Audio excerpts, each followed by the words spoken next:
అతిథుల పరిచయం శ్రీ శేఖర్ రెడ్డి గారు వైఎస్ఆర్ కాంగ్రెస్ పార్టీ అధికార ప్రతినిధి, శ్రీ దేవి ప్రసాద్ గారు బీఆర్ఎస్ సీనియర్ నేత, గతంలో బేరోజ్ కార్పొరేషన్ మాజీ చైర్మన్, శ్రీ ప్రకాష్ రెడ్డి గారు భారతీయ జనతా పార్టీ రాష్ట్ర కార్యదర్శి, శ్రీ చరణ్ కౌశిక్ యాదవ్ గారు కాంగ్రెస్ పార్టీ అధికార ప్రతినిధి. శేఖర్ రెడ్డి గారు చెప్పండి, తల్లికి వందనం స్కీము లోకేష్ గారిదేనని చెబుతున్నారు. మరి మరోవైపు ఏమో జగన్ గారు 2017లోనే అనౌన్స్ చేసిన స్కీమ్ అది, తర్వాత ఆయన వచ్చిన తర్వాత అమలు చేసిన స్కీము. స్కూళ్ళన్నీ బాగు చేసేస్తాం, విద్యార్థుల భవితవ్యం అంతా నాదే అంటున్నారు చంద్రబాబు గారు. మీ కామెంట్ ఏమిటి సార్? పోనీలేండి, చంద్రబాబు నాయుడు గారు నేనే నాయుడుగా మారిపోయారు సార్. ఇప్పటి నుంచి కాదు సార్, చాలా సంవత్సరాల నుంచి. హైదరాబాద్ నేనే కట్టా, బేగంపేట ఎయిర్పోర్ట్ నేనే నిర్మించా, అదే విధంగా సార్ సత్యనాథలని సీఈఓ చేసింది నేనే. ప్రపంచంలో ఏ టెక్నాలజీ వచ్చినా అది నేనే కనిపెట్టా, తాజాగా ఆవిష్కరణ వచ్చినా నేనే కనిపెట్టా. తాజాగా మెజారిటీ ప్రాజెక్టులని నేనే కట్టానంటున్నాడు. అది చాలా విడ్డూరంగా ఉంది కొంచెం వింటాను సార్. నాగార్జున సాగర్ శ్రీశైలం డ్యాములకి డిజైన్లు ఇచ్చింది చంద్రబాబు నాయుడు గారే సార్. ఇంకా ఆ మాట అనలేదులే పాపం. అది కూడా అంటారు సార్ రేపు. కాకపోతే నేను చెప్పాను కదా సార్, నేనే చంద్రబాబు నాయుడు గారికి కాస్త అన్ని నేనే అనే విధంగా నేనే నాయుడుగా మారిపోయారు సార్. హ్యాంగ్ ఓవర్ ఏదో. అలాంటి ఆయన నిస్సిగ్గుగా సార్, ఇంత దుర్మార్గమా? తల్లికి వందనం అనే పథకం ఏదైతే ఉందో దేశవ్యాప్తంగా చర్చల్లోకి వచ్చినటువంటి అత్యున్నత పథకం. 2017 ప్లేనరీ సందర్భంగా జగన్మోహన్ రెడ్డి గారు అనౌన్స్ చేశారు. చెప్పిన మాట ప్రకారం కోవిడ్ లాంటి కష్టకాలాలు వచ్చినా సరే తొలి ఏడాది సార్ జనవరి 9వ తారీఖు 2020వ తారీఖున పథకం స్టార్ట్ చేయడం జరిగింది. 5 ఏళ్ల పాటు దిగ్విజయంగా కొనసాగింది సార్. వీళ్ళు వచ్చి ఒక ఏడాది ఎగ్గొట్టి మళ్ళీ పిల్లలకి గత ఏడాది ఎగ్గొట్టేశారు, ఈ ఏడాది తీసుకొచ్చి పెట్టి లోకేష్ ఆలోచన. అంటే జనాలు నవ్విపోతారు, ఏమనుకుంటారనే సిగ్గు కూడా లేకపోతే ఎట్లా సార్ ముఖ్యమంత్రి గారికి?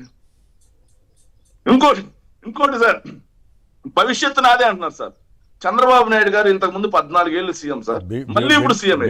భవిష్యత్తు బాధ్యత. 2 సంవత్సరాల సీఎంలో ఒక్క కొత్త బడి కట్టించారా?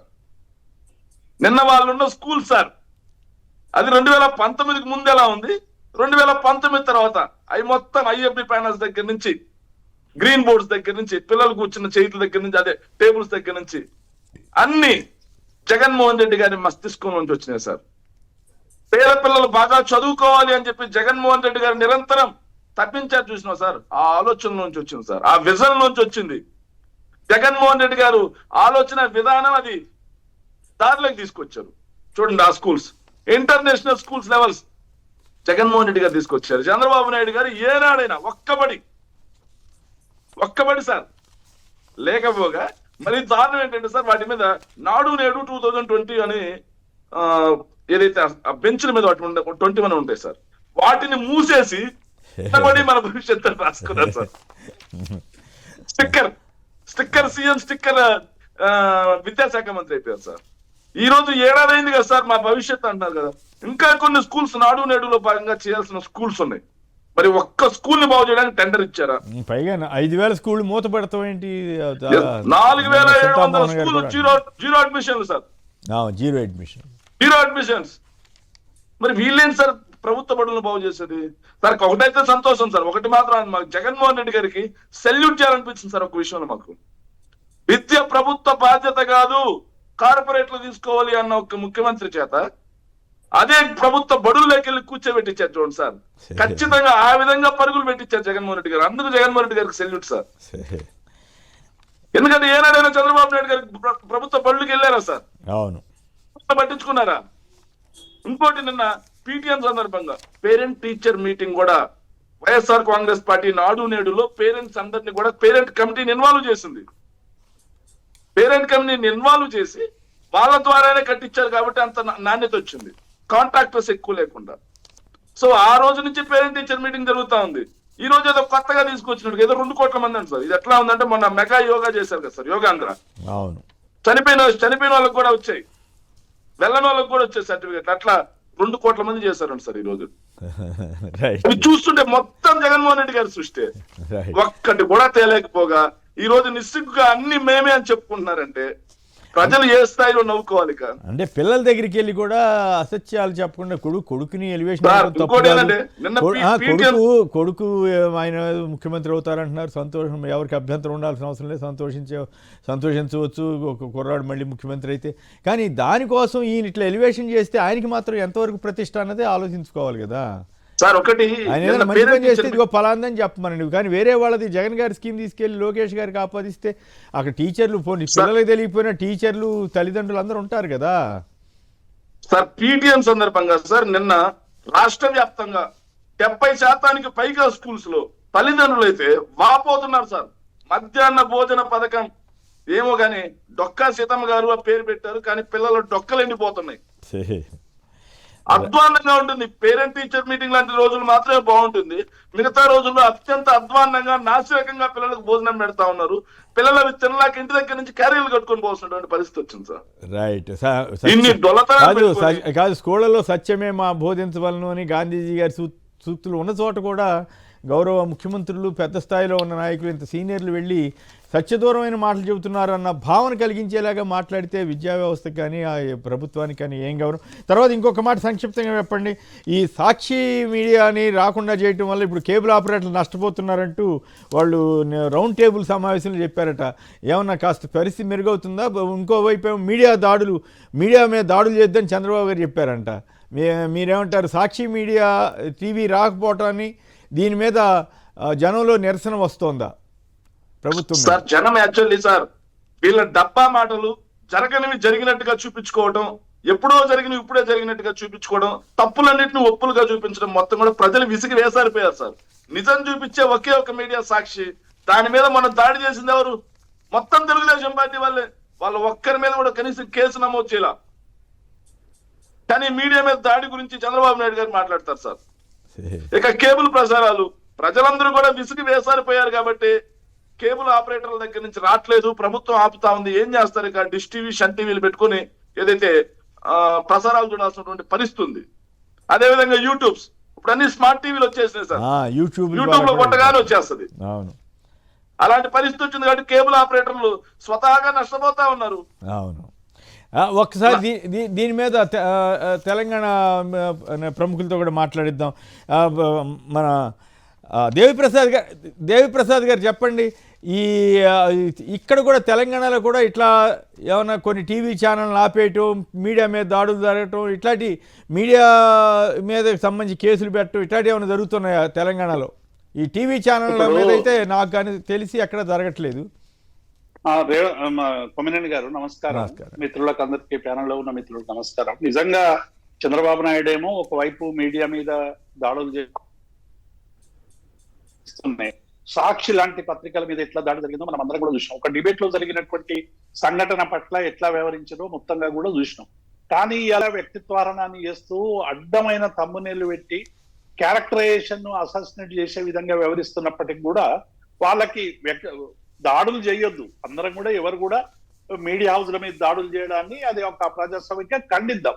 కానీ ఈ దాడి తీయడానికి అవసరమైనటువంటి కారణం వెనుక, ఆగ్రహం వెనుక ఏమేమి ఉందనేటువంటి విషయాల మీద కూడా కొంత స్పష్టత ఉండాలి. మీకు తెలుసు కొమ్మినేని గారు, మీరు కూడా సుదీర్ఘ కాలం ఉన్నారు. తెలంగాణ ఉద్యమ సందర్భంగా కొన్ని మీడియా హౌజులు ఆ రోజు వ్యవహరించినటువంటి తీరు నిరసనగా మా కోదండరామ్ గారి నాయకత్వంలో ఆ రోజు జేఏసీ కొన్ని సంస్థల పట్ల మేము దాడులు చేయకుండా మేము పోమని నిర్ణయించుకున్నాం. మా అంతలో మేమే నియంత్రణ పెట్టుకుని అటువంటి మీడియా హౌస్ పోవద్దని నిర్ణయించుకున్నాం తప్ప ఆ మీడియాకి ఎవరు పోవద్దు, ఆ మీడియా మీద ఏమైనా చెయ్యాలనేటువంటి అంశంలో ఎక్కడ కూడా చేయలేదు. సహజంగానే అప్పుడో ఇప్పుడో అటువంటి తప్పులు జరిగినప్పుడు సరిచేయాలి, ప్రభుత్వంలో ఉన్నటువంటి వాళ్ళు సరిచేయాలి తప్ప దాన్ని ప్రొవోక్ చేయడం, దాని మీద ఇవాళ ఎట్లా జరుగుతుందంటే మా మీడియానేమో అన్ని వాస్తవాలు చెప్తుంది, మిగతా మీడియాలన్నీ కూడా వ్యతిరేకమైనటువంటి పద్ధతిలో ఇవాళ ప్రభుత్వాలు వ్యవహరించడం అనేది ఇది మంచిది కాదు.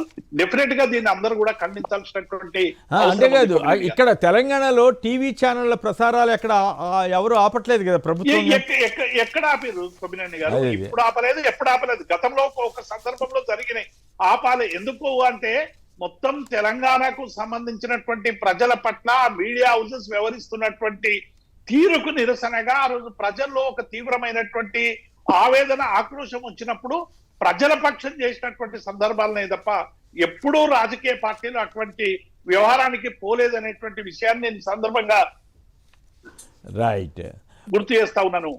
ఓకే, కౌశిక్ యాదవ్ గారు చెప్పండి, ఏపీలో ఇష్టారాజ్యంగా కేబుల్ టీవీలు రానికుండా సాక్షిని ప్రత్యేకంగా, సాక్షి మరికో 2 ఛానళ్ళను కూడా బహుశా కొంతకాలం పాటు ఎన్టీవీ, మరి TV9 వాటిని కూడా ఆపారన్నారు. మరి ఇప్పుడు వస్తున్నాయి రావట్లేదు, నా దృష్టికి రాలేదు. కానీ బట్ సాక్షిని అయితే కావాలని కేబుల్ ఆపరేటర్ల మీద ఒత్తిడి తెచ్చి ఆపుతున్నారు. అట్లాంటి పని కాంగ్రెస్ పార్టీ ఇక్కడ కూడా చేస్తోందా? కాంగ్రెస్ ప్రభుత్వం ఏమైనా? చరణ్ సార్, తెలంగాణ రాష్ట్రంలో కాంగ్రెస్ ప్రభుత్వం అధికారులకు వచ్చిన తర్వాత ఎక్కడ మీడియా మీద ఆంక్షలు లేవు. అదే కాక ఇందిరాబాద్ దగ్గర ధర్నా చౌక్ను కూడా ప్రారంభించింది కాంగ్రెస్ ప్రభుత్వం. ఆనాడు ప్రగతి భవన్ లో ఎవరికి ప్రవేశం లేదు కాబట్టి ప్రజాభవన్ నామకరణం చేసి అక్కడ ప్రతి మంగళవారం శుక్రవారం ప్రజావాణి కూడా జరుగుతూ ఉంది. బీఆర్ఎస్ పార్టీ అధికారులు ఉన్నప్పుడు ABN TV9 బ్యాన్ చేసిన మాట వాస్తవం. వెలుగు V6 ను 1 month పాటు బ్యాన్ చేసిన మాట కూడా వాస్తవమే. తెలంగాణ రాష్ట్రంలో ఏకంగా బీఆర్ఎస్ పార్టీకి సంబంధించిన నాయకులే ఏకంగా మహా టీవీ మీద దాడి చేసిన పరిస్థితి మనం చూసినాం. తెలంగాణ రాష్ట్రంలో కాంగ్రెస్ ప్రభుత్వం, కాంగ్రెస్ పార్టీనే జాతీయ స్థాయిలో మీడియా మీద ఎక్కడ కూడా ఆంక్షలు ఉండొద్దని కోరుకుంటా ఉన్నాం. మీడియాకు స్వేచ్ఛ ఉండాలి, కానీ అతి స్వేచ్ఛ ఏదైనా కూడా ఎవరైనా ఇబ్బందికరమైన వార్తలు ప్రచారం చేసినప్పుడు చట్టం ప్రకారం మాత్రం చర్యలు తీసుకుంటా ఉన్నారు తప్ప ఎక్కడ కూడా దాడుల సంస్కృతి కాంగ్రెస్ పార్టీ తెలంగాణ ఏపీలో బాగా చెప్పారు. ఏపీలో సాక్షి టీవీని ప్రసారాలు చేయకుండా చంద్రబాబు గారు ప్రభుత్వం అడ్డుపట్టాన్ని మీరు ఎట్లా చూస్తారు? సార్, ఎవరైనా కూడా మీడియా మీద ఆంక్షలు, ఏమన్నా తప్పుడు వార్తలు ప్రసారం చేస్తే మీకు కోర్టు ఉన్నాయి, ప్రజాస్వామ్యబద్ధంగా ఎదుర్కోవాలి తప్ప దాడుల సంస్కృతి అనేది మంచిది కాదు ఎక్కడైనా. ఎందుకంటే డెమోక్రసీలో ఏ వ్యక్తికి ఒక్కొక్క వ్యక్తికి ఒక్కొక్క స్వేచ్ఛ ఉంటుంది. స్వేచ్ఛను హరించే హక్కు ఎవరు లేదు. కాకపోతే వాళ్ళు తప్పుడు వార్తలు ప్రచారం చేసినప్పుడు ఖచ్చితంగా చట్టం ప్రకారం చర్యలు తీసుకోవచ్చు. సైబర్ యాక్ట్లు ఉన్నాయి, భారతదేశంలో చాలా చట్టాలు ఉన్నాయి. కాబట్టి చట్టం ప్రకారం చర్యలు తీసుకోవాలి తప్ప ఈ దాడులతోటి భయపెట్టించి భయభ్రాంతులకు గురి చేసే ప్రయత్నం ఎవరు చేసినా కూడా ఖచ్చితంగా కాంగ్రెస్ పార్టీ మేము తీవ్రంగా ఖండిస్తాం. ప్రకాష్ రెడ్డి గారు, అక్కడ మీ పార్ట్నర్ చేస్తున్న వైఖరి మీకు నచ్చిందా? సాక్షి టీవీని రానియకుండా ఇంకా వేరే 2-3 టీవీలను కూడా రానియకుండా అడ్డం పట్టం కానీ ఇవన్నీ మీకేమనిపించింది? సార్, ముందు పెద్దలందరికి నమస్కారం సార్. కోమరెడ్డి గారు మీకు కూడా. సార్, పత్రికలు ఏదో ఆపితే మాకు అయిపోతుంది అనేటువంటి భ్రమలలో రాజకీయ పార్టీలు చాలా ఉన్నాయి సార్. కాబట్టి అది టీడీపీ పార్టీ చేసినా, మళ్ళీ పదము సార్, టీడీపీ పార్టీ చేసినా ఏ పార్టీ చేసినా పత్రికల వల్ల, పత్రికలు వచ్చిన వార్తలతోటి ఏమో అయిపోద్ది అనుకుంటే ఈనాడు పత్రిక రాసిన దాకా చంద్రబాబు నాయుడు ఎప్పుడు జీవితకాలంలో ఓడిపోకూడదు, కానీ ఓడిపోయినాడు కదా. కాబట్టి అందుకోసం పత్రికలు రాస్తే ఓడిపోతాయి, పత్రికలు రాస్తే గెలుస్తాయి అనేటువంటి భ్రమలలో మనం ఉండొద్దు. బట్ నేను పక్కా దీంట్లో నేను నా స్టేట్మెంట్ చాలా క్లారిటీగా చెప్పిన. అయితే తెలంగాణ రాష్ట్రంలో, తెలంగాణ రాష్ట్రం ఏర్పడిన తర్వాత, మళ్ళీ 19 ఏర్పడింది, తెలంగాణ రాష్ట్రం వచ్చిన తర్వాత 2014లో కేసీఆర్ గారు ముఖ్యమంత్రి అయిన తర్వాత TV9 ని, ABN ఆంధ్రజ్యోతిని తెలంగాణ మొత్తంలో కూడా టెలికాస్ట్ చేయొద్దని బెదిరించి అదిరించి వద్దని పెద్ద ఉద్యమమే సాగింది సార్. పెద్ద ఉద్యమమే సాగింది దాని విషయంలో. కేంద్ర ప్రభుత్వం అప్పుడు ఇన్వాల్వ్ కావాల్సిన పరిస్థితి వచ్చింది సార్. అంటే వాళ్ళు ABN వాళ్ళు అప్పుడు ఇన్వాల్వ్ అయినా, అప్పుడు తర్వాత వాళ్ళు వచ్చిన తర్వాత మళ్ళీ ఏం చేశారో మేము కూడా చూసాం. అది కరెక్టే, కానీ ఇక్కడ పాయింట్ ఏంటంటే కాదు ప్రకాష్ రెడ్డి గారు, టీవీ ప్రసారాలు రానికుండా చేస్తామని చేయటం అక్కడ ఏపీలో జరుగుతున్న తీరు ఇక్కడ అట్లాంటిది జరుగుతుందా? ఇప్పుడు కాదు సార్, 2014లో జరిగింది అని చెప్తున్నాను సార్. 2000 దేవిప్రసాద్ గారు పెద్దలు ఉన్నారు, 2014లో జరిగింది. అయితే ABN ఛానల్ వచ్చిన తర్వాత మళ్ళీ మమ్మల్ని తొక్కింది, అది వేరే విషయం, అది వేరే. మిమ్మల్ని ఎక్కడ తొక్కింది? ABN మీదకి ఎవరైనా వెళ్తే మేము కాపలా కాస్తాం, దాడులు చేస్తామని మీ హోంమంత్రి ప్రకటించాడు కదా సంజయ్ గారు. మీ రామచంద్రరావు నేను కాపలా కాస్తానన్నారు, నేను తర్వాత తెలుసుకుని నేను అట్లా అనలేదు, అయినా వాళ్ళు రాసుకున్నారని అన్నట్టుగా నా దృష్టికి వచ్చింది, అది వేరే విషయం. కానీ మీ బండి సంజయ్ స్టేట్మెంట్ కూడా పద్ధతి కాదు కదా. కేంద్ర మంత్రి ఉండి T-News మీద దాడి చేస్తానని ఎట్లా చెప్తారండి? నేను చాలా క్లారిటీ చెప్తాను. ఏ పత్రిక అది మహా టీవీ మీద దాడి చేసినా, T-News మీద దాడి చేసినా, T-News మీద పదం మళ్ళీ నేను వేరే పదం ఉపయోగిస్తాను. T-News మీద దాడి చేసినా, సాక్షి మీద దాడి చేసినా, ఇంకోరి మీద దాడి చేసినా, వాటి ప్రసారాలు ఆపినా సార్, ఎమర్జెన్సీ కాలంలో ఏ ప్రసారాలు అసలు ప్రసారాలే లేకుంటే సార్. కానీ ప్రజలు ఏకరూపంలో ఓటేశారు. కాబట్టి ప్రజలను తక్కువ అంచనా వేసి ఏదో టీవీలలో వచ్చే వార్తలను ఆపడానికి ప్రయత్నం చేస్తే మౌత్ టు మౌత్, నోటి మాటతో ప్రజలు ఎంత అద్భుతమైన ప్రజాస్వామ్యంలో అద్భుతమైన ఫలితాలు సృష్టించారో మనం చూసినాం సార్. కాబట్టి దీని వల్ల ఇప్పుడు మనం చూసాం 2014 కంటే ముందు జగన్ గారి మీద టీ పార్టీ కూడా సార్ తక్కువ ఏం చేయలేదు. టీ పార్టీ కూడా ఇక్కడ సమైక్యవాదని ఉద్యమాలు చేశారు, కథలు చేశారు, ఏమైందో చూసినాం. కాబట్టి ప్రజాస్వామ్యంలో రాళ్ళదాడి కూడా చేశారు. మోడీ మీద దాడి చేయని పత్రిక ఛానల్ ఈ దేశంలో లేదు సార్. ఎవరైనా కూడా. కానీ ఫలితాలు ప్రజలు ఇచ్చారు, ఇస్తున్నారు ఇంకా కూడా. కాబట్టి వీటి మీద దాడి చేసి ఫలితాలు సృష్టిస్తాం అనుకుంటే అది రాక్షసానందం తప్ప ఇంకోటి కాదనేది నా అభిప్రాయం సార్. అంటే మోడీ గారు ప్రభుత్వం వచ్చిన తర్వాత కూడా అట్లాగే దాడులు జరుగుతున్నాయనే విమర్శలు కూడా ఉన్నాయనుకోండి, అది వేరే విషయం. రైట్, ఇక తెలంగాణ వీడియోలు చూద్దాం కొన్ని. రోజుల్లో మా ఆడబిడ్డలకి ఇక్కడ కూర్చున్న మా మహిళలకు చెప్తున్నా, మహిళా రిజర్వేషన్ రాబోతుంది. 51 మంది కనీసం ఆడబిడ్డలు ఎమ్మెల్యేలు కాబోతున్నారు. 60 మంది దాకా ఆడబిడ్డలు అసెంబ్లీలో ఉండబోతున్నారు. 5-6 మంది కనీసం మంత్రివర్గంలో మంత్రులు కాబోతున్నారు. అందుకే సోదరులారా, యువకులకు నేను మాట ఇవ్వదలు. ఎక్కడికైనా వస్తా, ఎక్కడికైనా రామాట, ఎక్కడికి వద్దు స్వామి, ఎర్రవల్లి ఫామ్ హౌస్కు నేనే మా మంత్రుల బృందాన్ని పంపిస్తా. ఏం ప్రాబ్లం లేదు. తారీఖు చెప్పు, మొత్తం ఈ సెటప్ అంతా తీసుకొని వస్తారు మా వాళ్ళు. ఎర్రవల్లి ఫామ్ హౌస్లోనే చర్చ పెడతాము. చంద్రశేఖరరావు గారి ఆరోగ్యం అంత గొప్పగా లేదు, రావడానికి ప్రయాణం చేయడానికి ఏమైనా ఆరోగ్యం సహకరించకపోతే మీరు కుర్చీ వేసుకొని అక్కడ కుర్చీలో కూర్చోండి చంద్రశేఖరరావు గారు, మాకు అసెంబ్లీ నిర్వహిద్దాం ఎర్రవల్లి ఫామ్ హౌస్లోనే. మా మంత్రుల బృందాన్ని నేను పంపిస్తా, అన్ని వివరాలు చర్చించుకుందాం. కాదు కూడదు అని ఒకవేళ అంటే చంద్రశేఖరరావు గారు పిలిస్తే నేను కూడా వస్తా. 2018, 2023 ఫలితాలు స్పష్టంగా చెప్పాయి. సెటిలర్లంతా కేసీఆర్ వెంటే ఉన్నారు. నువ్వు ఎన్ని చెప్పినా కేసీఆర్ నుంచి సెటిలర్ను విడదీయలేవు. 2018 ఎన్నికల్లో కాంగ్రెస్తో పొత్తు పెట్టుకొని చంద్రబాబు కేసీఆర్ గారితో నేరుగా ఢీకొంటే చంద్రబాబును తిరస్కరించారు. కేసీఆర్ వెంటనే సెటిలర్లందరూ నిలబడ్డారు. 2023లో కూడా అదే పునరావృతం అయ్యింది. నీ విశ్లేషణ చెత్త పలుకు అని అర్థమవుతుంది. రైట్, ఇక వార్తల్లోకి వెళ్తే స్థానిక ఎన్నికల్లో బీసీలకు 42% కోటా, పంచాయతీ చట్ట సవరణతో త్వరలో ఆర్డినెన్స్. ఇది ఒక సంచలనమైనటువంటి విషయం. మరి సాధ్యం అవుద్దా లేదా బీజేపీ కోర్టులు వేస్తారా, గవర్నర్ గారు ఒప్పుకుంటారన్న దాని మీద చర్చలోకి వెళదాం.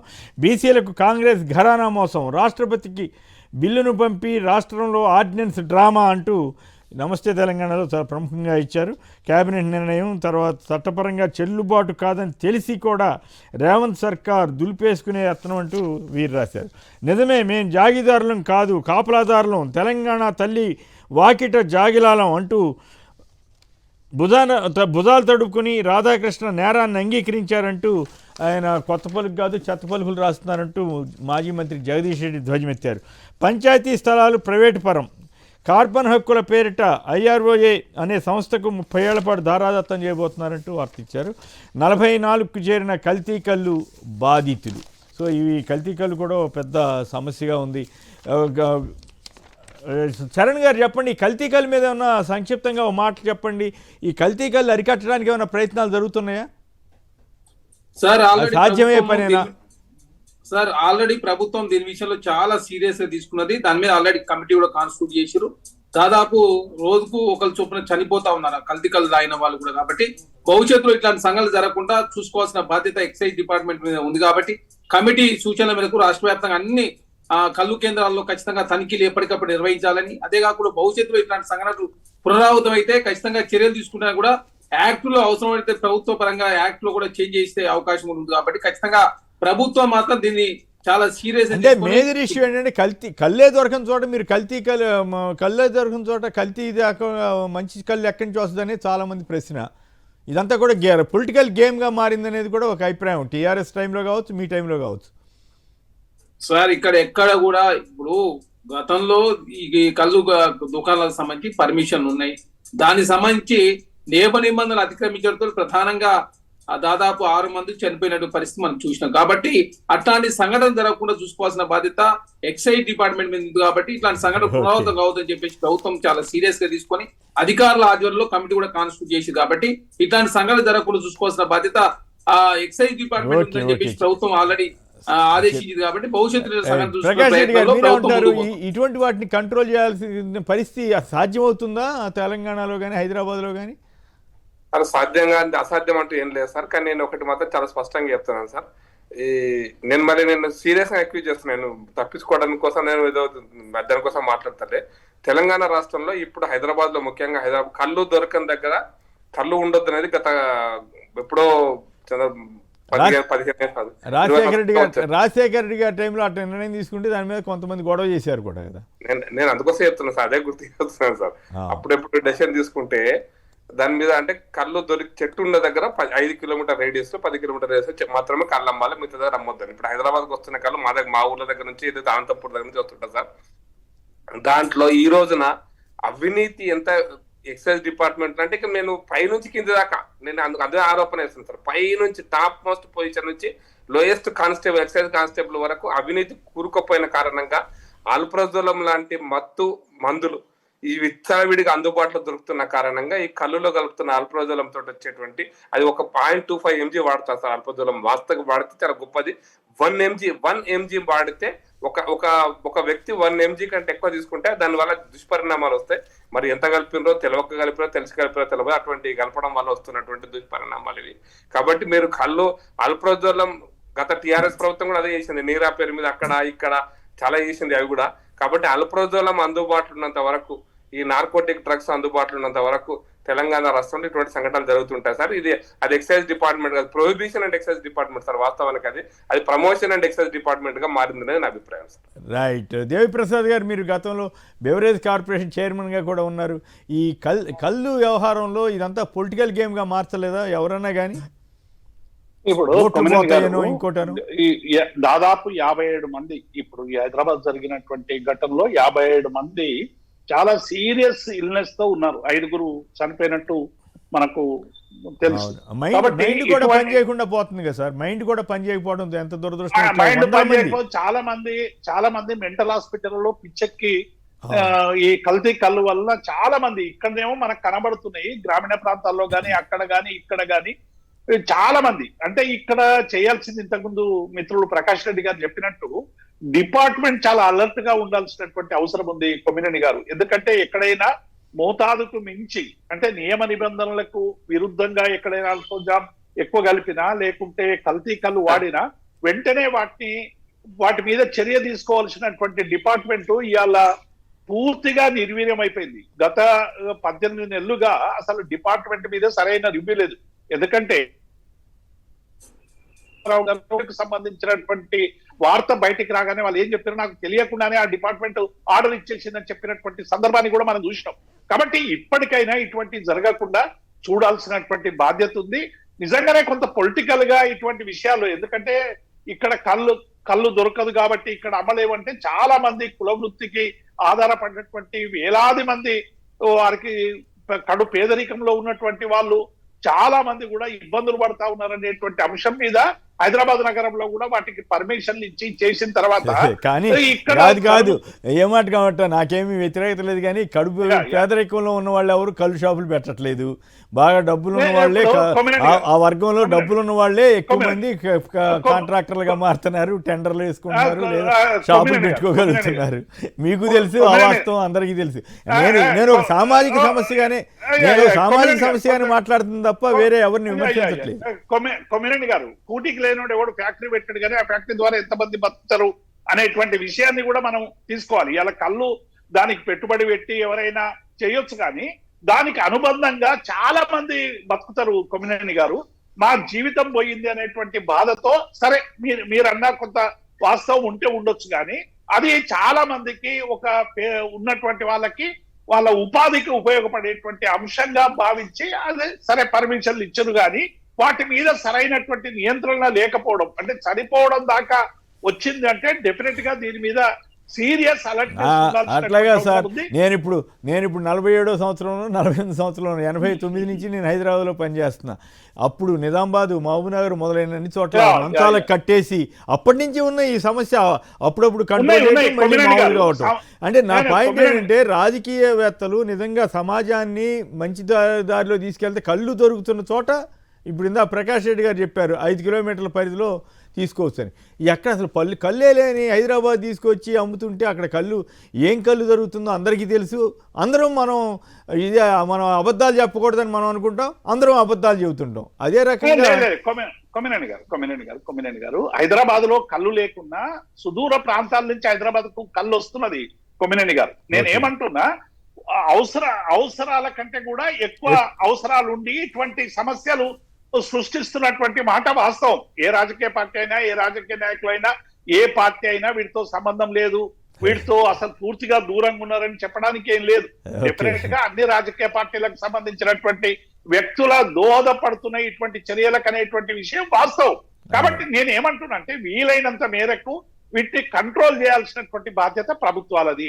కాబట్టి ఈ సంఘటన జరిగిన తర్వాత మళ్ళీ మనకు ఇటువంటి విషయాల పట్ల జాగ్రత్తగా ఉండాలనేటువంటి అంశం చాలా స్పష్టంగా కనబడుతుంది. కాబట్టి ప్రభుత్వం అటువైపు చర్యలు తీసుకోవాలని చెప్పి మేము డిమాండ్ చేస్తా ఉన్నాం. తెలా పాపం తలా పిడిగిదన్నట్లు సమాజంలో ఇట్లాంటి సమస్యలు రావడానికి అందరం బాధ్యులం అవుతున్నాం. అందుట్లో మరింత బాధ్యతగా ఉండవలసిన రాజకీయ పార్టీలు వీటిని ఒక ఓట్ బ్యాంక్ గానో డబ్బు వనరుగానో మార్చుకుంటున్నాయి అనేదే మా ఓటు వాళ్ళం బాధపడే పరిస్థితి. రైట్, ఇక బెట్టింగ్ యాప్ల్లో కేసుల్లో సినీ నటులు కూడా చిక్కులు వచ్చి నోటీసులు ఇస్తున్నారట. ప్రకాష్ రెడ్డి గారు, నిజంగా ఈ సినిమా యాక్టర్లది కానీ ఈ బెట్టింగ్ యాప్స్లు కానీ ఇవన్నీ నిజంగా ముందుకెళ్తాయా, లేకపోతే వాళ్ళ మీద వాళ్ళు పాపులర్గా ఉంటారు కాబట్టి వాళ్ళ మీద అక్రమంగా కేసులు పెట్టడం, నోటీసులు ఇవ్వడం ఇట్లాంటివి చేస్తారు? అంతకుముందు డ్రగ్స్ కేసుల్లో చూసాం, ఇప్పుడు సినీ బెట్టింగ్ యాప్ల్లో వస్తూ ఉంది. మీరేమంటారు?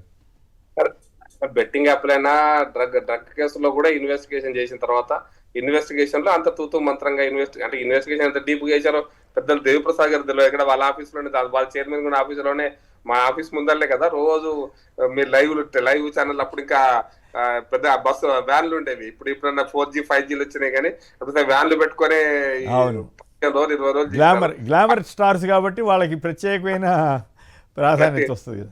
అప్పుడు మేము అనుకునేది మా వార్త ఇంత పెద్ద ఇంపార్టెంట్ న్యూస్ ఉంది, నలుగురు చనిపోయిన వార్త లేదు, కానీ వీళ్ళది మాత్రం పెద్ద అక్షరాలతో రోజంతా అదే నడిపిస్తున్నారు టీవీలలో అనుకునే వాళ్ళం.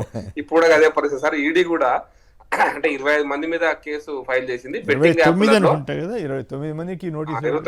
ప్రమోట్ చేసిన వాళ్ళు విజిబుల్ గా కనపడతారు. సినిమా వాళ్ళు ప్రమోట్ చేశారు కాబట్టి ఎక్కువ మంది, చాలా మంది బెట్టింగ్ యాప్లలో పాల్గొంటున్నారు, అంటే పార్టిసిపేట్ చేస్తున్నారు. దానివల్ల ఇంట్రెస్టింగ్ కొమ్మినేని గారు, మా ఊరు చాలా చిన్న గ్రామం, మాకు 530-540 ఓట్లు ఉంటాయంటే, ఇప్పుడు మా నాలాంటి వాళ్ళు కలుపుకుంటే అంటే 100-150 ఇండ్లు ఉండే గ్రామంలో కూడా 10-20 కుటుంబాలు చిరిగిపోయినాయి. కుటుంబాలు నాకు తెలిసి నేను అడుగుతున్నా, ఏమై వాళ్ళ మంచిగానే ఉండే కదా అంటే, సార్ అన్ని బెట్టింగ్ యాప్లలో అప్పులు చేసి నష్టపోయినాడు సార్ అని చెప్పినటువంటి పరిస్థితులు ఈరోజు కనపడుతున్నాయి సార్. అంటే గ్రామాలలో ఉండేటువంటి ఫోన్ ఆపరేట్ చేయగలిగేటువంటి యువకులు చాలా మంది ఈ బెట్టింగ్ యాప్ల దాంట్లో వచ్చి ఉచ్చులో చిక్కుకొని అప్పుల పాలైపోయి, ఇక ఒక్కసారి అప్పుల పాలైనంటే జీవితకాలం అప్పుల పాలే సార్. ఒక 10 లక్షలు అప్పు చేస్తే ₹1, ₹2, ₹3 ఆ వడ్డీలు కట్టలేక వాళ్ళ జీతమే రాదు. వాటి సపరేట్ యాప్లు ఉన్నట్టున్నాయి కదా, లోన్లు ఇచ్చి పిండేసే కార్యక్రమం. విజయవాడ అటువంటి చోట్ల అప్పట్లో వచ్చిన వార్తలు, కాల్ సెక్స్, వీళ్ళ దందాలు, ఇవన్నీ కూడా జరిగినాయి కదా. ఈ ఆన్లైన్ లోన్లు కూడా ఎందుకంటే సార్, ఈ ఆన్లైన్ లో తీసుకునే వాళ్ళంతా కూడా ఆన్లైన్ బెట్టింగ్ కోసమే తీసుకుంటారు సార్ మెజారిటీ. అంటే నిజంగా అవసరాల కోసం తీసుకుంటే కొద్దిగా గొప్ప బెటర్ ఉంటుండే, అట్లా కాకుండా ఆన్లైన్ బెట్టింగ్ ఏమో వాళ్ళు వసూలు చేసేటువంటి దుర్మార్గులు ఉన్నారు. అది దాని మీద కూడా సుప్రీంకోర్టు జడ్జిమెంట్ ఇచ్చింది ఈ మధ్య కాలంలో, అది వేరే విషయం. కానీ దీని ఆన్లైన్ బెట్టింగ్ కోసమనే ఆన్లైన్ లో అప్పులు తీసుకొని విపరీతంగా నష్టపోయి జీవితకాలం అంతా నష్టాలను అనుభవిస్తున్నటువంటి కుటుంబాలు. అంటే క్రికెట్ మ్యాచ్లప్పుడు చూస్తుంటాం ప్రకాష్ రెడ్డి గారు, క్రికెట్ మ్యాచ్లప్పుడు ఏది బెట్టింగ్లు రకరకాల పలానా బాల్లో పలానా ఏది ఇన్ని పరుగులు కొడతారని కూడా పిచ్చి ఆలోచనలతోటి బెట్టింగ్లు కాసే వాళ్ళు ఉన్నారంటే నాకు ఆశ్చర్యం అనిపిస్తుంది. ఇప్పుడు అదే క్రికెట్ ఇటువంటివి కాకుండా ఇంకా మిగతా వాటిలో కూడా బెట్టింగ్లు భారీగా జరుగుతూ ఉంటాయా? అన్నిట్లో జరుగుతుంది సార్. ఇంకా ఇప్పుడు నేను చిన్నప్పుడు చూస్తాను సార్, మలక్పేట రేస్ క్లబ్ లో సార్, ప్రతి గుర్రం మీద రేస్ ఆడుతుంటారు. రేసు గుర్రాలలో చితికిపోయిన కుటుంబాలు వేలు హైదరాబాద్ ఉన్నాయి సార్, వేలు. అంత అందుకోసమని ఈవెన్ ఒక కాలంలో కేసీఆర్ గారు ఈ కార్డ్స్ క్లబ్లు మంచి పని చేశాడు. ఒకటి ఈ క్లబ్లలో క్లబ్లను మూసేశాడు. కొన్ని పెద్దోళ్ళ కోసం ఆడుతున్నాయి, అది వేరే విషయం. కానీ కాబట్టి బెట్టింగ్ యాప్లలో ఎవరినో ఒకరిని కనీసం ఇటువంటి సినిమా యాక్టర్ అంటే కొంచెం పాపులర్ పర్సన్స్ ఈ ప్రచారం చేయకుండా కొంత కొద్దిలో గొప్ప కొంత నియంత్రించవచ్చు అన్న ఉద్దేశంతో చేసినట్టుగా నేను అనుకుంటున్నా. ఏదైనా కూడా ఈ బెట్టింగ్లతోటి, యాప్లతోటి ప్రజలు నష్టపోకుండా ప్రభుత్వం తగు చర్యలు తీసుకోవాలని మాత్రం నేను కోరుకుంటున్నాను. రైట్. సంజీవ్ గారు నల్గొండ జిల్లా నుంచి. సంజీవ్ గారు నమస్కారం, మాట్లాడండి. హలో, మాట్లాడండి దయచేసి. కల్తీ కళ్ళు ఊర్లలో విపరీతంగా వాడతారు సార్. అయితే ఈ కల్తీ కల్లి మరణాలు ఎట్లా జరుగుతున్నాయంటే, హైదరాబాద్ చుట్టుపక్కల కాంట్రాక్టర్లు ఈ ఆల్ఫాజోలం మందు ఇక్కడ నుంచి ఒక 10 లీటర్లు తీసుకుపోయి అక్కడ ఒక 50 లీటర్లు చేస్తారు. ఆల్ఫాజోలం అనే మందు ఎక్కువ మోతాదులో వాడి కల్తీ ఈ మనుషుల ప్రాణాలు. ఇంకోటి ఏంటంటే ఫ్యాక్టరీలలో ప్రమాదాలు కావాలని కాదు, కానీ నిత్యం పర్యవేక్షణ లేక మొన్న సిగాచి కంపెనీ హైదరాబాద్ అవును పటాన్చెరు, పాపం. అవును దాదాపు 50 మంది చనిపోయారు, ఒక 20-30 మంది క్షతగాత్రులు హాస్పిటల్ పాలయ్యారు. అవును. ఈ ప్రభుత్వం ఏం చేయాలంటే నిత్యం పర్యవేక్షణ ఉండాలి. కల్తీ కళ్ళు కాంపౌండ్లలో కూడా పర్యవేక్షణ ఉండాలి. అంటే కళ్ళు దొరికితేనే కళ్ళులోనే ఇది ఎక్కువ కలుపుతారా? కొంతమంది ఏమైనా కృత్రిమంగా కూడా, ఇప్పుడు కొన్ని చోట్ల పాలు కూడా కృత్రిమంగా తయారు చేస్తారు. హైదరాబాద్ లో తాగే కళ్ళు దాదాపు కృత్రిమంగా తయారయ్యేది ఉంటుంది సార్. ఊర్లలోనేమో ఎక్కువ మన ప్లాస్టిక్ల ద్వారా తీస్తారు. హైదరాబాద్ ఇక్కడి నుంచి 10 లీటర్లు తీసుకుంటే అక్కడ 55 లీటర్లు తీస్తారు. అంటే అది కృత్రిమమైన కళ్ళే కదా సార్. ఆల్ఫా మందు ఇంకా వేరే నిషాదించే మందులు పెట్టి తాగలేరు కదా సార్ కార్మికులు. ఈ ఆల్కహాల్ కలిపిన మందు కళ్ళు తాగితేనే మేము ఇట్లా ప్రాణం ఇట్లా ఉంటుందని తాగుతారు సార్. తాగి ఎక్కువ మోతాదులు కలపబట్టి వాళ్ళ ప్రాణాలు పోతున్నాయి. గవర్నమెంట్ ఏం చేయాలంటే నిత్యం పర్యవేక్షణ ఉండాలి. ఆబ్కారీ వాళ్ళు అటు కానీ అసలు అట్లా కాదు మిత్రమా. ఆబ్కారీ వాళ్ళు చేసినా ఏం చేసినా వెనకాల పొలిటికల్ బ్యాక్గ్రౌండ్ ఇవన్నీ చాలా కథలు ఉంటాయి కదా. అటువంటిప్పుడు అసలు కళ్ళు దొరికిన చోట మాత్రమే తాగాలని ఎందుకు పెట్టట్లేదు? లేని చోట్ల కాంపౌండ్లు ఎందుకు పెట్టాలని? సరే మద్యం గొడవ ఇవన్నీ ఉన్నాయనుకోండి, మద్యం అందరూ ఇది చేస్తారని, మరి అటువంటి వాటిని మీరేమంటారు? దొరికిన కళ్ళు బాగా చోటే తాగాలి సార్. ఇట్లాంటి ప్రజల ప్రాణాలు పోతున్నాయి కదా సార్. కళ్ళు ఒరిజినల్ కళ్ళు అయితేనే అమ్మేటట్టు చేయాలని నా విజ్ఞప్తి సార్. రైట్ రాజా, మీకు గుర్తుందా రాజశేఖర గారు అప్పుడు కొంతకాలం బ్యాన్ చేస్తే పెద్ద గొడవ చేశారు, ఆందోళనలు ఇవన్నీ చేశారు, గుర్తుందా? అవును సార్.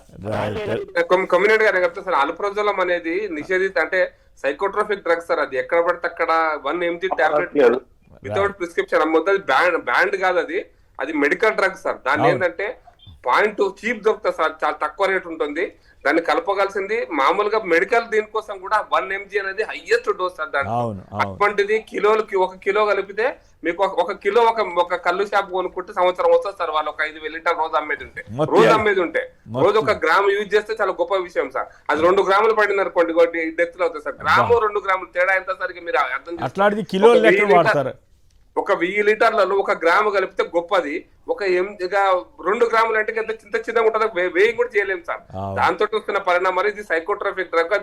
అది నిషేధం కాదు, రిస్ట్రిక్టెడ్ డ్రగ్ సార్. దాన్ని విచ్చలవిడిగా దొరుకుతుంది తెలంగాణ అంటేనే అర్థం చేసుకోవచ్చు. ఆ డిపార్ట్మెంట్ అది అద్భుతంగా పనిచేస్తుంది సార్. రైట్. రమేష్ గారు విజయవాడ నుంచి. రమేష్ గారు నమస్కారం, మాట్లాడండి. గుడ్ మార్నింగ్ సార్ అందరికీ. మాట్లాడండి సార్. ఇది పత్రికా స్వేచ్ఛ గురించి మాట్లాడుతున్నారు కదా సార్.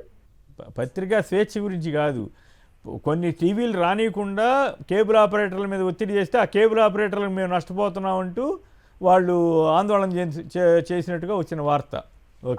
గతంలో జరిగింది కదా సార్, అప్పుడు లేదా సార్? ఇది ఎప్పుడైనా ఉండాల్సిందే. అప్పుడు పూర్తిగా ఎవరు నిషేధించలేదు. ఎప్పుడున్నా సరే అది కరెక్ట్ అని నేనైతే చెప్పట్లేదు కదా. ఇక్కడ ఇప్పుడు ఉన్నదాన్ని మీరు మాట్లాడగలిగితే మాట్లాడండి, లేదు ఇప్పుడు చేస్తుంది కరెక్ట్ అని నమ్మితే నమ్మండి. మీకు కావాల్సిన ఛానలే ఉండాలి, మిగతా మొత్తం మూసేయాలి, ఇంకెవ్వరు ఏమి చూడకూడదని మీరు అభిప్రాయపడితే అది మీ ప్రజాస్వామ్య లక్షణం, మీకున్నటువంటి మీడియా స్వేచ్ఛ, ప్రభుత్వం మీద మీకున్నటువంటి రాజును మించిన రాజభక్తి అనుకుంటాం. ఇక అంతకంటే మేమేం చెబుతాం? ఎవరున్నా అట్లా చేయొద్దని చెప్పాలి, మీరైనా నేనైనా, మీ ఇష్టం, అది మీ విధేయత. Right, okay. మన బెట్టింగ్ యాప్ల మీద మీరేమంటారు దేవిప్రసాద్ గారు?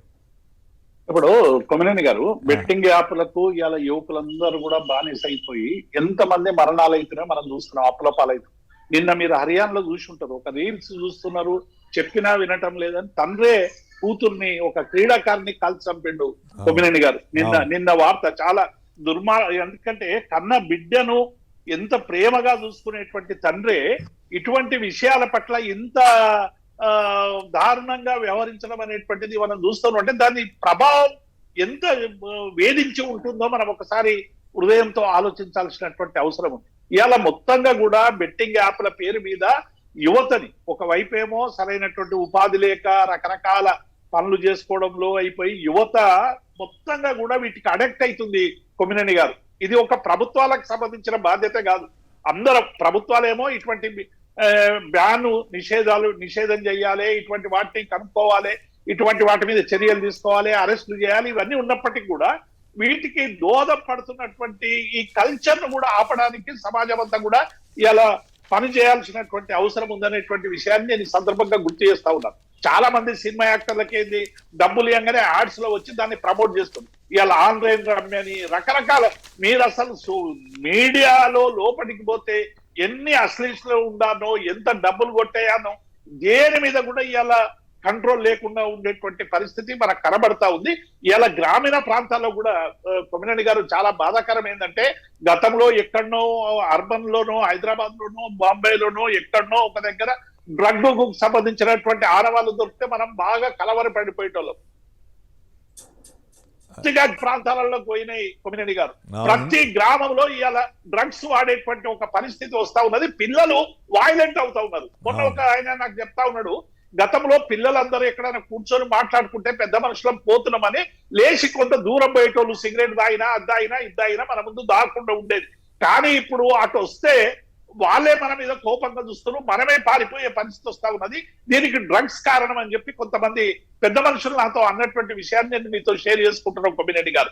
ఇది ఒక ప్రభుత్వం చేయాల్సినటువంటి పని ప్రభుత్వం చేయాలి. ఇవాళ సమాజం, అన్ని రాజకీయ పార్టీలు ఇవాళ కల్తీ కళ్ళ గురించి మాట్లాడుతున్నాం. చిన్న హోటల్లో ఏదైనా హైజనిక్ లేకుంటే వచ్చి రోజు దాడులు చేసి హోటళ్లు మూసివేస్తున్నారు, రకరకాలు చేస్తా ఉన్నారు. మరి మిగతా వాటి మీద కూడా అట్లా చేయాలి కదా కొమ్మినేని గారు. ఇవాళ పాల ఇవాళ కల్తీది కూడా ఎట్లయిపోయిందంటే మన హైదరాబాద్ లో పాలు ఎన్ని అవసరమో అంత ఉత్పత్తి జరుగుతలేదు. పాలలో కూడా విపరీతమైన కల్తీ జరుగుతున్నది. సప్లై డిమాండ్ కు సంబంధించినటువంటి అంశం కూడా ఇందులో ఉంటది. కాబట్టి వీటి పట్ల చాలా సీరియస్ గా మనం ఉండాల్సినటువంటి అవసరం ఉంది. ఏ ప్రభుత్వం ఉన్నా రేపు కేంద్రంలో ఆ ప్రభుత్వం ఈ రాష్ట్రంలో బ్యాన్ చేయాలి. అందరూ ప్రభుత్వాలు కలిసి పనిచేయాలి. ఇవాళ ఒక్కరిని టార్గెట్ చేసి ఏదో దులుపుకోవడం కాదు. మొత్తం ఇవాళ ఇటువంటి అశ్లీల సంస్కృతిని కట్టడి చేయడానికి సమాజం అంతా ఒక ఉద్యమ కార్యాచరణ ఎంచుకోవాల్సినటువంటి ఒక తరుణం ఆసనమైంది కొమ్మినేని గారు. రైట్. ఫైనల్ గా చరణ్ గారు చెప్పండి, ప్రభుత్వం ఈ బెట్టింగ్ యాప్ల మీద ఎలా స్పందిస్తోంది? సార్, బెట్టింగ్ యాప్ల విషయం కావచ్చు, తెలంగాణ రాష్ట్రంలో డ్రగ్స్ విషయంలో కావచ్చు, ఉక్కుపాదం ప్రయోగించే దానిలో తెలంగాణ రాష్ట్రంలో కాంగ్రెస్ ప్రభుత్వం ముందుకు పోతా ఉంది.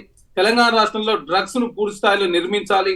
అదే కాకుండా గంజాయిని కూడా, ఎందుకంటే ఛత్తీస్గఢ్ రాష్ట్రం నుంచి కావచ్చు, ఆంధ్ర రాష్ట్రం నుంచి కూడా గంజాయి పెద్ద ఎత్తున తెలంగాణకు వస్తుందని చెప్పేసి ఆల్రెడీ నార్కోటిక్ డిపార్ట్మెంట్ వాళ్ళు గుర్తించి ఆ దిశగా చర్యలు కూడా తీసుకుంటా ఉన్నారు. తెలంగాణ రాష్ట్రంలో ఖచ్చితంగా ప్రతి కాలేజీలో కూడా ప్రతిరోజు ఈ డ్రగ్స్ సంబంధించినటువంటి చెకప్లు లేకపోవడం మూలంగా ప్రధానంగా యువత అంతా కూడా డ్రగ్స్ బారిన పడుతుందని చెప్పేసి ప్రభుత్వం చాలా గుర్తించింది. అదే కాకుండా తెలంగాణ రాష్ట్రంలో కాంగ్రెస్ ప్రభుత్వం వచ్చిన ఎమ్మటే దీనికి ఒక ప్రత్యేకమైనటువంటి డిపార్ట్మెంట్ ఏర్పాటు. డ్రగ్స్ గురించి ఇందాక మాట్లాడాం కదా, కల్తీ ఇక్కడ పాయింట్ అండ్ బెట్టింగ్ యాప్లకు సంబంధించి సినిమా యాక్టర్ల మీద నిజంగానే చర్య తీసుకునే పరిస్థితి ఉంటుందా? కనీసం వాళ్ళకి వార్నింగ్ అనే ఇవ్వగలుగుతారా?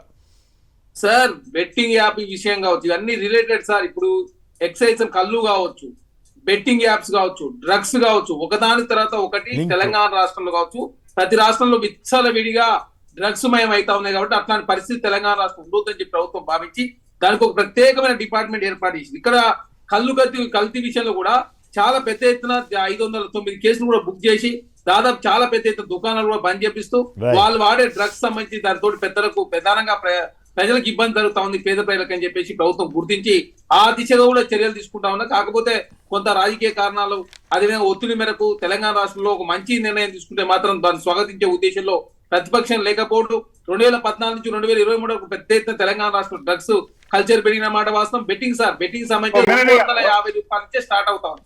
ప్రతి బాలుకు ఐపీఎల్ అయితే ఘోరం.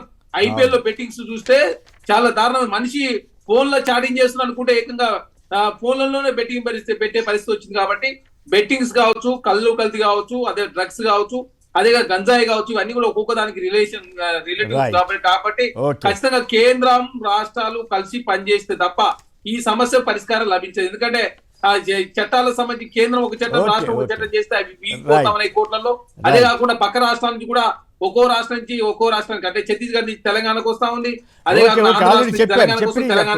టైం తక్కువ ఉంటుంది. రైట్. దేవిప్రసాద్ గారు సంక్షిప్తంగా మీరు సమాధానం చెప్పదలిచారు, సంక్షిప్తంగా మాట్లాడి బ్రేక్ తీసుకోవాలి.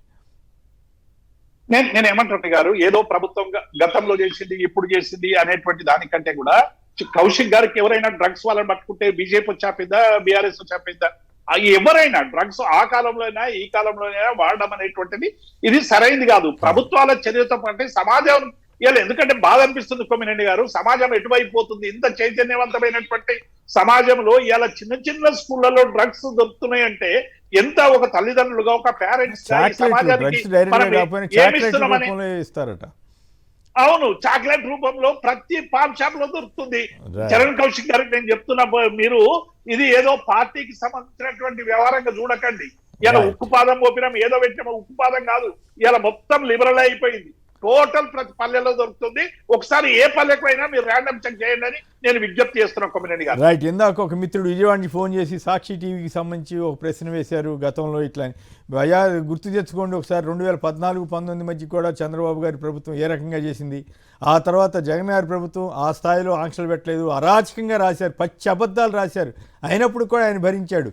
అసలు ఏ ముఖ్యమంత్రి మీద కూడా అంత అనుచిత వ్యాఖ్యలు ఏ మీడియా, నేను 48 ఏళ్ళుగా చూస్తాను, అంత నీచంగా ఎవరూ రాయలే, అయినా ఆయన భరించాడు. ఆ విషయాన్ని మీరు మర్చిపోయి ఏదో జరిగింది అప్పుడేమి నిషేధించలా. కాకపోతే కొంతమంది వెనక్కి వేసి ఉండొచ్చు, అసలు ఎక్కడ రాకుండా పోయిన సందర్భాలు ఏమీ ఉన్నట్టు నాకు ఒకవేళ జరుగుంటే నేనేమి సమర్థించట్లా. కానీ మీరు అర్థం చేసుకోవాల్సింది ఏంటంటే ఇప్పుడు అసలు సాక్షి రానివ్వకుండా చేయడం ద్వారా ప్రజల్లో మీ తెలుగుదేశం ప్రభుత్వం, కూటమి ప్రభుత్వం మీద ఉన్న వ్యతిరేకత తగ్గిందని అనుకుంటే అది భ్రమపడతారని ఇందాక ప్రకాష్ రెడ్డి గారు కూడా చెప్తున్నారు కదా, వీటి మీద ఆధారపడే పూర్తిగా ఎలక్షన్లు జరుగుతాయని. కానీ మీడియా స్వేచ్ఛను అణిచివేయడంలో చంద్రబాబు గారి ప్రభుత్వాలు ఎప్పుడెప్పుడు ఎట్లా పనిచేసినాయో మీకు తెలియకపోయినా మా ఓటు వాళ్ళకి తెలుసు. రైట్. ప్రకాష్ రెడ్డి గారు కొంచెం టైం తక్కువ ఉంటుంది, రిస్ట్రిక్ట్ చేసుకోండి, దయచేసి మాట్లాడండి. స్థానిక ఎన్నికల్లో బీసీలకు 42% కోట, ఇది నిన్న తెలంగాణ మంత్రివర్గం చేసిన తీర్మానం. మొత్తం బంతి అంతటిని మీ కోర్టులో వేసేస్తారా, గవర్నర్ గారు ఆమోదిస్తారా, ఆమోదించరా? సార్ ఇప్పుడు 2024 ఎన్నికల కంటే ముందు ఇప్పుడున్న కాంగ్రెస్ ప్రభుత్వం 42% బీసీలకు రిజర్వేషన్ ఇస్తాం స్థానిక సంస్థలలో అని చెప్పి వాగ్దానం చేశారు. దాని ప్రకారమే వాళ్ళు చేయాల్సిన అవసరం ఉంది. మరి కోర్టులు ఇన్వాల్వ్ అవుతాయా కావా అనేది ఒకటి కాలం చెప్తుంది. కానీ మీరు వాగ్దానం చేసేటప్పుడు దాని ప్రకారం జనాభా లెక్కలు చేసినామన్నారు, చేసిండ్రు. జనాభా లెక్కలలో ఇంట్రెస్టింగ్, దేశంలో ప్రపంచంలో లేనటువంటి కొత్త వితండవాదం, హిందూ బీసీలు ముస్లిం బీసీలు అని లెక్కలు చెప్పిండ్రు. అసలు లెక్కలు ఏందో తర్వాత తెలుస్తుంది, పూర్తి స్థాయిలో వచ్చినప్పుడు తెలుస్తుంది. కానీ నేననేది ఏంటంటే, మీరు వాగ్దానం చేసింది బీజేపీ గవర్నమెంట్ ఇస్తేనే మేము ఇస్తాము, లేదా ఢిల్లీలో బీజేపీ వస్తే ఊహించుకోలేదు, వాళ్ళు ఊహించుకోలేదు, ఎవరు ఊహించారు కూడా, జనరల్ గా పాలిటిక్స్ ఎవరు ఊహించారు. మరి మీరు కేంద్రం చేస్తేనే, ఏ ప్రభుత్వం ఉండండి, కేంద్రం చేస్తేనే మేము చేస్తామని వాగ్దానం చేయలేదు. మేము 42% బీసీలకు రిజర్వేషన్ కల్పిస్తామని వాగ్దానం చేసిండ్రు. వాగ్దానం నిలుపుకోవాల్సిన బాధ్యత ఈ రాష్ట్ర ప్రభుత్వానికి. కాబట్టి మీరు కేంద్రం మీద నెట్టేయకుండా మీరు 42% ఆర్డినెన్స్ ఇస్తారా, న్యాయస్థానం ముందు నిలబడే విధంగా ఆర్డినెన్స్ ఇస్తారా, న్యాయస్థానంతో కలిపి మన ఆల్రెడీ అసెంబ్లీలో చట్టం బిల్లు పాస్ చేసి కేంద్రానికి పంపించినామన్నారు. కేంద్రం కూడా షెడ్యూల్ 9 గురించి మాట్లాడతారు, షెడ్యూల్ 9 లో ఇంక్లూడ్ చేయాలని. షెడ్యూల్ 9 లో ఇంక్లూడ్ చేయడానికి ఒక చట్టం వాళ్ళ మధ్య తెలంగాణలో తెలంగాణ బీసీలను కూడా మోసం చేస్తుంది కాంగ్రెస్ ప్రభుత్వం అంటున్నారు. సార్ ఒకటే పాయింట్, 2007లో సుప్రీంకోర్టు 9 జడ్జీల ధర్మాసనం ఒక సీకాల్ అండ్ గవర్నమెంట్ ఆఫ్ తమిళనాడు కేసులో జడ్జిమెంట్ చెప్పింది సార్. 1973 తర్వాత ఏవైతే షెడ్యూల్ 9 లో ఇంక్లూడ్ చేశారో చట్టాలన్నీ కూడా అవి జ్యుడిషియల్ రివ్యూకి వస్తాయి, జ్యుడిషియల్ రివ్యూలు ఉన్నాయి, అవి కోర్టు పరిశీలిస్తుందని చెప్పినారు. కాబట్టి ఇప్పుడు షెడ్యూల్ 9 ఇంక్లూడ్ చేసినా కోర్టు పరిశీలిస్తుంది. కాబట్టి కోర్టు పరిశీలనకు పోయేటువంటి దాన్ని మరి షెడ్యూల్ 9 లో పెట్టమని కేంద్రం మీద బాలేసి కేంద్రంలో వేసినామని చెప్పి తప్పించుకునే ప్రయత్నం చేయొద్దు. మీరు ఆర్డినెన్స్ ఇవ్వాల్సిందే. ఆర్డినెన్స్ గవర్నర్ గారు ఆమోదం తెలుపుతారా? గవర్నర్ గారికి ఉండేటువంటి జ్యుడిషియల్ ఏమంటారు, లీగల్ ఉంటాయి కదా సార్, న్యాయపరమైనటువంటి చిక్కులు లేకుంటే తప్పకుండా చెప్తాడు, దాని పెద్ద ఇష్యూ ఏం కాదు. న్యాయపరమైన అంశాలు ఏమైనా ముడిపడి ఉంటే జనరల్ గా గవర్నర్లు కేంద్రంలో ఎవరుంటే వాళ్ళు ఏం చెప్పమంటే చెప్తారని కదా. నేను చాలా స్పష్టంగా న్యాయ నిపుణుల సలహా మేరకు గవర్నర్ ప్రవర్తిస్తారని నేను అనుకుంటున్నాను సార్. రైట్. దేవిప్రసాద్ గారు, రైట్, దేవిప్రసాద్ గారు మీరు చెప్పండి. ఘరానా మోసం అని రాశారు మీరు, ఏకంగా బీసీలకి కాంగ్రెస్ ఘరానా మోసం అన్నారు. ఎట్లా మోసం అవుతుంది? వాళ్ళు చిత్తశుద్ధి బయట పెట్టుకున్నారు కదా, ఒక రకంగా తీర్మానం చేయడం ద్వారా, కేంద్రానికి పంపించడం ద్వారా. ఇవన్నీ తెలిసి చేసినటువంటి ఇంటెన్షనల్ మిస్టేక్స్ కదా కొమ్మినేని గారు. ఎందుకంటున్నామంటే గతంలో కూడా ఇటువంటి ప్రయత్నాలు అనేకం జరిగినాయి. గతంలో కూడా ఆర్డినెన్స్ తీసుకొస్తే కూడా ఆర్డినెన్స్ నిలవలేదు. ఆర్డినెన్స్ నిలవకుండా 9th షెడ్యూల్, ఇంతకుముందు ప్రకాష్ రెడ్డి గారు చెప్పినట్టు తమిళనాడులో అయితే మొత్తం ఆ రోజు పివి నరసింహారావు మీద ఒత్తిడి తీసుకొచ్చి జయలలిత ప్రభుత్వం ఆ రోజు ఆ 9th షెడ్యూల్ లో పెట్టడం వల్ల ఒక తమిళనాడుకు మాత్రమే అయింది. మిగతా రాష్ట్రాల్లో ఎన్ని ప్రయత్నాలు జరిగినా ఆ ప్రయత్నం సఫలం కాలేదు. గతంలో కూడా 34% అని పెట్టిన తర్వాత కోర్టుకు పోయి దాన్ని మళ్ళీ 22గా పెట్టి మళ్ళీ ఎన్నికలకు పోల్చినటువంటి ఈ కమిషన్ ఏదైతే డెడికేటెడ్ కమిషన్ 27 ఫిబ్రవరి కేసును మార్చిలో నివేదిక 6 మార్చుకో నివేదిక ఇచ్చారు, వారం రోజుల్లో చేశారు. ఈ గణన తప్పు అని చెప్పి కేంద్ర ప్రభుత్వానికి సంబంధించినటువంటి వాళ్ళు ప్రకటించినటువంటి పరిస్థితి చూసినాం. ఈ గణనలో కూడా అనేక తప్పులు లేని అనేక బీసీ సంఘాలు కూడా పెద్ద ఎత్తున అసలు 42% శాస్త్రీయ ప్రాతిపదిక ఏంది కొమ్మినేని గారు? ఏదనుకుంటే అదే ఇలా 56 వచ్చింది లెక్కల ప్రకారం అనేమో ఒక వైపు చెప్తుంది. 42% reserve. Why not 43, why not 44, why not 50, 42కు ప్రాతిపదిక ఏంది అంటే మీరు ఎన్నికల మేనిఫెస్టోలో ఏదో ఒక ఫిగర్ ఇస్తే ఆ సామాజిక వర్గానికి అంత ఇవ్వాలని ఎక్కడైనా రూల్ ఉందా కొమ్మినేని గారు? ఇలా డెఫినెట్ గా వాళ్ళ శాతాన్ని తగ్గిస్తున్నారనేటువంటి భావన ఆ సామాజిక వర్గాల్లో ఉంది. కాబట్టి ఇలా ఇంటెన్షన్ గా ఇది నడవదు, ఇది చెల్లదు అని చెప్పి రేపు ఆర్డినెన్స్ తీసుకొచ్చిన తర్వాత రేపు న్యాయపరమైనటువంటి చిక్కులు వచ్చిన తర్వాత ఇవి ఆ పార్టీ ఇట్లా చేసింది, ఈ పార్టీ ఇట్లా చేసింది, మేము ఇట్లున్నామని చెప్పి చెప్పుకోవడానికి తప్ప మీరు ఇలా చిత్తచిత్తం చేస్తే 50 సార్లు ఢిల్లీకి వేయండు ఏది రేవంత్ రెడ్డి గారు గౌరవ ముఖ్యమంత్రి. ఎన్నిసార్లు దీనికి సంబంధించినటువంటి అంశం మీద ప్రతిపక్ష నాయకుల్ని కానీ లేకుంటే పార్టీలకు కానీ లేకుంటే లోక్సభ శాసనసభల పార్లమెంట్ లో ఉన్నటువంటి ప్రతినిధులను తీసుకుపోయి ఈ చట్టం అమలు చేయాలని చెప్పి ఏమైనా మోదీ దగ్గరికి ఏమైనా పోయినటువంటి సందర్భాలు ఉన్నాయా కొమ్మినేని గారు? పేరుకు మాత్రమే చెప్తున్నాడు తప్ప ఇందులో చిత్తశుద్ధి లేదు. మరొకసారి బీసీలను మోసం చేయడానికి రకరకాల ప్రయత్నం చేస్తా ఉన్నారు. మీరు ఏమైనా చేయండి, ఇలా 42 ఇచ్చిన తర్వాతనే చట్టబద్ధంగా ఇచ్చిన తర్వాతనే ఎన్నికలకు పోవాలని మేము డిమాండ్ చేస్తా ఉన్నాం కొమ్మినేని గారు. రైట్. అయితే ఎన్నికలు జరుగుతాయో జరగవో ఆ పేరు మీద నడిచిపోద్దాం. కౌశిక్ గారు చెప్పండి, ఏంటి ఇది మోసం చేయటమా లేకపోతే దానికోసమే సార్ కొమ్మినేని దానికి ఓకే. దేవి ప్రసాద్ గారు సంక్షిప్తంగా. ఇప్పుడు ఆ అసెంబ్లీలో బిల్లులు పాస్ చేసిన తర్వాత మళ్ళీ ఆర్డినెన్స్ ఏంది కొమ్మినేని గారు? ఎప్పుడైనా అసెంబ్లీ పెట్టలేనటువంటి సందర్భంలో శాసనసభ పెట్టలేనటువంటి సందర్భంలో అత్యవసర పరిస్థితుల్లో ఆర్డినెన్సులు తెస్తారు. ఇలా బిల్లులకు అన్ని పార్టీలు మేము ఆమోదం తెలిపినాం. మరి అదే అర్థం కావట్లేదు నిజంగానే. రాష్ట్రపతి బిల్లును పంపి మళ్ళీ ఇప్పుడు ఆర్డినెన్స్ ఏమిటో మరి అర్థమైతలేదు. రైట్. కౌశిక్ గారికి ఏమైనా అర్థమవుతుందో చెప్తారేమో, కౌశిక్ గారు ఏమైనా వివరణ ఇస్తారేమో చూద్దాం. ఇక్కడ తెలంగాణ రాష్ట్ర కాంగ్రెస్ ప్రభుత్వం అధికారులకు వచ్చిన తక్షణమే కేబినెట్ ఆమోదం తర్వాత అసెంబ్లీలో బిల్లు పెట్టిన తర్వాత తెలంగాణ రాష్ట్ర వ్యాప్తంగా సూపర్వైజర్ కావచ్చు ఎమ్మెల్యేలు నియమించి తెలంగాణ రాష్ట్రంలో కులగణన చేసిన మాట వాస్తవం. కులగణలో వివరాలు నమోదు చేసుకోలే. కేసీఆర్ గారు కావచ్చు, కేటీఆర్ గారు, హరీష్ గారు నమోదు చేసుకోలేదు. భారతీయ జనతా పార్టీ డికేన్ గారు నమోదు చేసుకోలేదు. జంతర్ మంతర్ దగ్గర బీసీ సంఘాలు ధర్నా చేస్తే ఆ ధర్నాకు రాని పరిస్థితిలో బీఆర్ఎస్ భారతీయ జనతా పార్టీ ఉన్నది. దేశంలో జనగణలో కులగణ పెట్టండి అని చెప్తే భారతీయ జనతా పార్టీ ఒప్పుకోలేదు. కానీ జంతర్ మంతర్ ధర్నా తర్వాత రేవంత్ రెడ్డి గారు ఎప్పుడైతే ఓబీసీ ప్రధానమంత్రి బీసీలు మోసం చేస్తా ఉన్నాడు, జనగణలో కులగణ పెట్టని చెప్తే కేంద్రమే దిక్కు వచ్చిన పరిస్థితి. తెలంగాణ ఈ రోజు దేశానికి ఆదర్శప్రాయంగా ఉంది. ఎందుకంటే జనగణన విషయంలో కులగన్న పెట్టేదాన్ని కాదు మిత్రమా, అనుకోకపోతే కాదు మిత్రమా. చరణ్ గారు ప్రశ్న ఒకటైతే సమాధానం ఒకటి రాస్తే పరీక్ష పత్రికల్లో పత్రాల్లో తేడా వస్తుంది. రావు డైరెక్ట్ గా బీసీలకి 42% ఆల్రెడీ బిల్లు పంపించారు. ఇప్పుడు తీర్మానం చేయడం వల్ల ఉపయోగం ఏమిటి? గవర్నర్ ఒప్పుకుంటారా, కేంద్రం ఒప్పుకుంటుందా, చట్టం అనుమతిస్తుందా, లేదు స్థానిక ఎన్నికలు వాయిదా వేయడానికి ఇది ఒక సాకు అవుతుందా? సార్ ఎట్టి పరిస్థితుల్లో స్థానిక ఎన్నికలు వాయిదా వేయాలనే ఉద్దేశం కాంగ్రెస్ ప్రభుత్వం లేదు. సమైక్య రాష్ట్రంలో 34% ఉన్న రిజర్వేషన్ 23% కుదించింది మీరే ఎంపీ జెడ్పీసీలో. అది సర్పంచ్ వస్తే 18%, మున్సిపల్ 50% ఇచ్చే అవకాశం ఇవ్వకుండా బీసీని మోసం చేసింది మీరు. ఇక్కడ ఏంది ఆర్డినెన్స్ కు బిల్లుకు తేడా ఏంటి సార్ అంటే 2 బిల్లులు అసెంబ్లీలో ప్రవేశపెట్టారు. 42% విద్యా ఉద్యోగాల్లో, ఒకటి చట్టసభలో 42% రిజర్వేషన్. గవర్నర్ ఆమోదం తర్వాత రాష్ట్రపతి పంపి రాష్ట్రపతి 3 నెలలు నిర్ణయం తీసుకోవాలి. 3 నెలలు అవుతా ఉంది. వారి నిర్ణయం ఏం ప్రకటిస్తారో చూస్తా వెయిట్ చేస్తా ఉన్నాం. పార్లమెంట్ సమావేశాలు కూడా ప్రారంభం కాబోతా ఉన్నాయి. కాబట్టి రాహుల్ గాంధీ పార్లమెంట్ లో ఇండియా కూటమి కాంగ్రెస్ పార్టీ పోరాటం చేయబోతా ఉంది. ఇక్కడ ఈ 2018 పంచాయతీ యాక్ట్ ను చేంజ్ చేయడం కోసం మాత్రమే ఆర్డినెన్స్ తీసుకొస్తా ఉన్నారు. ఎక్కడ కూడా బీసీలకు సంబంధించినటువంటి రిజర్వేషన్లు ఇవ్వద్దనే ఒక 1% ఉద్దేశం కూడా కాంగ్రెస్ ప్రభుత్వం లేదు. BRS party Bharatiya Janata party సహకరించాలని చెప్పి కాంగ్రెస్ పార్టీ కోరుకుంటా ఉంది.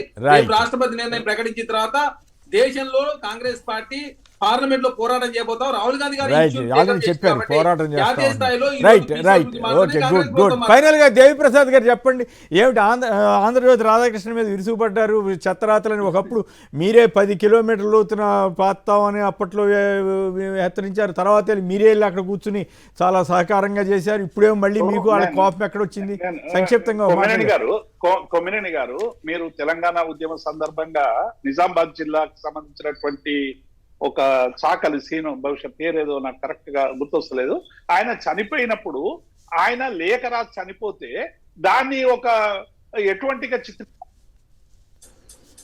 ఆంధ్రజ్యోతి మనం చూసినాం. ఆ రోజే అందరం కూడా పెద్ద ఎత్తున వచ్చిన తర్వాత ఆ రోజు ఆంధ్రజ్యోతి మీద ఎంత తీవ్రమైనటువంటి ఆవేదన, ఆగ్రహం కలిగిందో మనం మొత్తం తెలంగాణ సమాజం చూసింది. ఇప్పుడు కూడా ఏం చేస్తున్నాడంటే చంద్రబాబు నాయుడును మరి ఏం చేయదలుచుకున్నాడో రాధాకృష్ణ తెలియదు, కానీ ఇవాళ చంద్రబాబు నాయుడుకు ఏ చిన్నది జరిగినా కూడా, మేమెవ్వరం చిన్న మాట మాట్లాడినా కూడా ఒక పెద్ద ప్రొటెక్టర్ లాగా నిలిచి ఇవాళ తెలంగాణ సమాజానికి ద్రోహం చేసేటువంటి అనేక చర్యలకు ఉపక్రమిస్తా ఉన్నారు. ఇలా రాతలు ఏంది? జగదీష్ రెడ్డిని పట్టుకొని మరుగుజ్జు అంటారా? కొమ్మినేని గారు చెప్పండి, వ్యక్తిత్వారణం కాదా ఇది? ఇంత పెద్ద జర్నలిస్టు, ఇంత కాలం ఉన్న ఆయన, మీరు మాట్లాడండి, మమ్మల్ని ఏదో రాజకీయంగా విమర్శించండి పత్రికా స్వేచ్ఛ ప్రకారం. మీరు body shaming right right okay. ఏదేమైనా ఆసక్తికరమైన విషయం ఏంటంటే ఏపీలో తెలుగుదేశం కాదు, ఏపీలో తెలుగుదేశంకి తెలంగాణలో కాంగ్రెస్కి మద్దతు ఇస్తున్న ఎల్లో మీడియా అనండి, ఏదన్నానండి, దానికి బీజేపీ కూడా మద్దతు ఇవ్వటం అంటే కాంగ్రెస్ బీజేపీ తెలంగాణలో కలిసిపోయాయా అన్న అనుమానం అయితే కలుగుతూ ఉంది. రైట్. శేఖర్ రెడ్డి గారు, దేవిప్రసాద్ గారు, ప్రకాష్ రెడ్డి గారు, చరణ్ కౌశిక్ యాదవ్ గారు అందరు కూడా ధన్యవాదాలు. ఇది నేటి చర్చా కార్యక్రమం. నమస్కారం.